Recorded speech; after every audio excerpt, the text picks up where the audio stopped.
All right, Whitlock, you think the Cavs are too into the officiating? I think the question's framed a bit wrong. LeBron James is too into the officiating, and Tristan Thompson, that's who he's talking about, and rightfully so.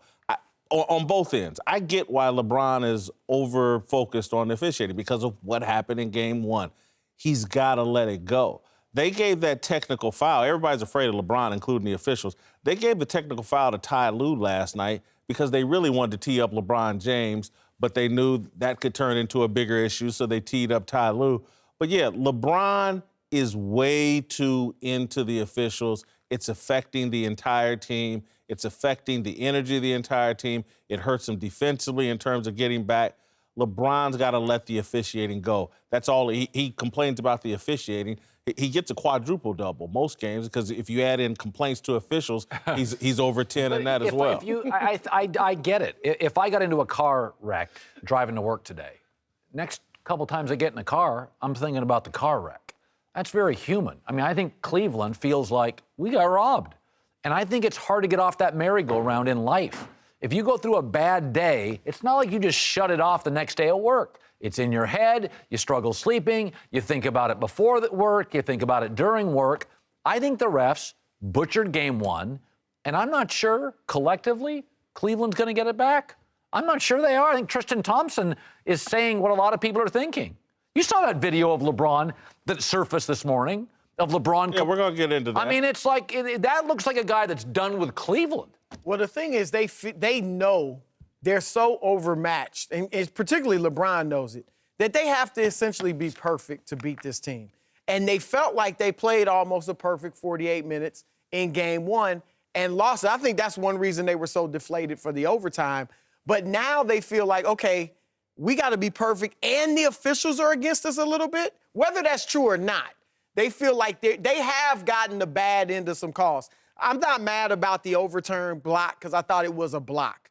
So I'm not mad about that. But there were a couple calls on LeBron when he stripped Durant. There was a Kevin Looney foul. And even, look, that last 2-minute drill or whatever they call it, the 2-minute paper that they put out, that's not helping. At all. Because when they see, wait a minute, first of all, LeBron should have been shooting a free throw because they said Draymond fouled him. And then secondly, George Hill should have gotten another free throw. This is big stuff. If George Hill gets that other free throw, I assume he probably would have hit it. So that's a win. And you're talking about winning game. Like, that's got to upset you if you're Cleveland Cavaliers. Well, and it should. The charge situation in Game 1, they got that call right. If you take a charge, you got to be directly in your chest. So he shouldn't be upset about that. I think if anybody has the right, LeBron has the right to be upset because a lot of calls didn't go his way. But welcome, LeBron. It's been many a times where defenders like me or guarding star players at the end of the games play great defense and you get the call. So now you see how we feel. Welcome to our world, LeBron. You can't get every call. Now, Tristan Thompson, you saying we need to move on and you need to worry about what you can control. You had 5 rebounds. Like, you haven't been doing anything this series. Don't worry about what LeBron doing. He's doing his part. If he complains, so what? You need to do your job. Everybody on the team is saying we need to move on. You say this every game, and you guys still haven't been contributing. This man is out here by himself. Any frustrated LeBron? Had 4 guys in double figures last night, Steve. You put up 51 points and you can't win? No, we're talking about Game 2 now. Game 2, he did everything he could. Like you said, the defense was more the He did everything he could. What did Tristan Thompson do? He's part of the defensive problem because of the complaining to the officiating. I don't think so. I don't think him complaining has nothing to do with their defense. Yes. Is he complaining more than they always complain? Draymond complains more than anybody. Yeah, no one complains more than LeBron. It's a negative energy that he's putting into the air that drains the team. Look, carrying J.R. Smith is burdened enough. If LeBron's going to whine and complain and act like a victim, that's an additional burden. And look, I know how great the man is, and he got robbed in Game 1, and I feel sorry for him. But I guarantee you he knows today the only chance in Game 3 is to let it go. He can't control the officiating. I think he's the only guy that goes through a situation where he get a lot of calls going the other way and still stay with the game. So it's not like he's complaining and is not able to play and finish the game. He's able to get through it. They showed in game, and now I'm gonna jump to Game 1 after I told you not to. They showed you in Game 1 at the end of the game, he was part of the reason Kevin Looney got the offensive rebound on the missed free throw because he's over arguing with the ref rather than lining up and helping him rebound. This kind of stuff adds up. When you play in a team that has more talent than you, you do have to be damn near perfect. Right. And his attitude has to be more perfect. Should they bench him? Probably, for his own good. I think that he said something before the game about he's glad it happened to him. He's always been the guy that's been the butt of jokes and he can handle it. And no, he can't. This is the class clown who finally did something that wasn't harmless. It's like, oh, the teacher kept saying, you keep doing that, keep running down the street and see what happens, see what happens. And he finally got hit by a car.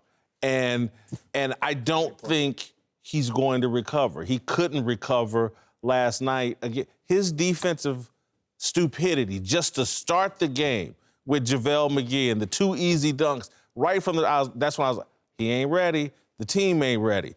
He's in over his head right now. But do you want to is this the time to get principled? I mean, don't you need his threes?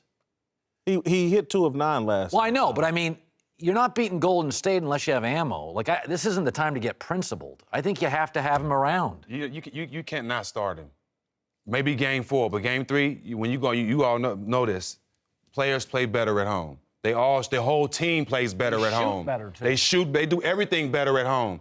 If he goes home and lays an egg, you got to take him out the lineups. But I definitely feel that this team will go home and they'll make shots. But if he don't score game 3, you got to take him out. He got 32 minutes last night. That's what drove me crazy. He should have got like 17. Now, look, if I look at the stats, I look back to Boston, and, look, he was 2 of 16 in the first 2 games on the road in that series. Yeah. And then he hit 3 threes in both the following 2 games. Yeah. He got it going.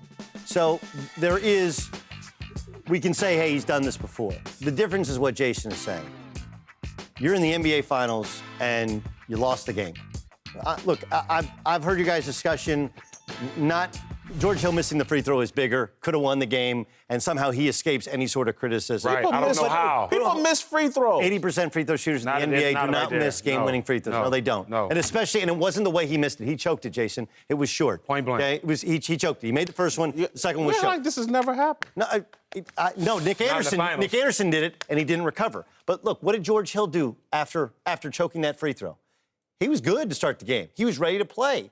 Whereas J.R. Smith, if you blow an NBA Finals game, you should be over the next day waiting. I can't wait to get back on the floor to prove that I'm a really good player. He actually had the balls to say, hey, I'm honored. It's great for me to play with LeBron. LeBron gets to play with me too, right? Which is funny. And you're like, man, I love JR. But then I would have thought last night he's going to give us 25 to prove, hey, there's a reason I'm on this team. He didn't. He laid an egg. He looked completely overwhelmed by not just the moment of playing in the finals, but by being the guy who let the team down and letting LeBron down. I'm with Jason in that his reaction was so bad in his play last night, I have to bring him off the bench, 1, to save face, 2, to try and generate some energy. And then if you want any hope of him turning it around, it's going to be against the bench players of the Warriors, which gives him a chance to play against inferior competition. He wasn't ready, and anybody can have a bad game. But to have a bad game after blowing game 1, I think just shows that right now he's overwhelmed by the criticism,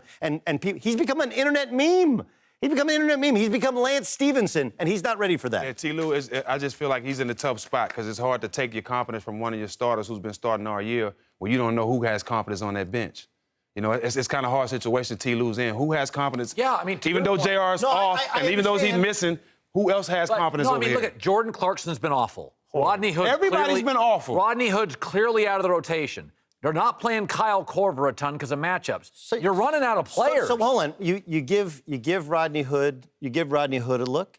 You also have Sadie Osman over there. No. Who look? Absolutely not. Well, no. Absolutely Your not. problem last night was not offense. Your problem last night was you couldn't He guard. can't guard nobody over there. He's a lot better than what you can't put Korver in there. Yeah, you're right. You can't put Clarkson in there, like you said, right? Right. And Clarkson's basically a turnover when he gets it offensively anyway. Right. So I would at least get somebody. At least Sadie Osman's going to play really hard. compete, By the He's way- going to. But give me guys that play hard. By the way, Right. we're I agree sitting with you here. on that. We're sitting here all picking guys. This isn't a very good Cavs roster. I mean, no, seriously. There's two guys you don't like, two you don't like. I mean, it's like. But hold on. Rodney Hood has put up numbers in this league. Rodney Hood. But wait, Rodney Hood compared to, what are the Warriors throwing out there? They're throwing out there JaVale McGee. Sean Livingston's a nice player. Kevin Looney. He's on one leg. But the difference between you putting JaVale McGee, Sean Livingston, those guys in, they coming in knowing they role. Yes. These guys coming in don't know if they're going to get the ball, where I go, who I guard, nothing. They're relegated. You told me the definition of that. I forgot it.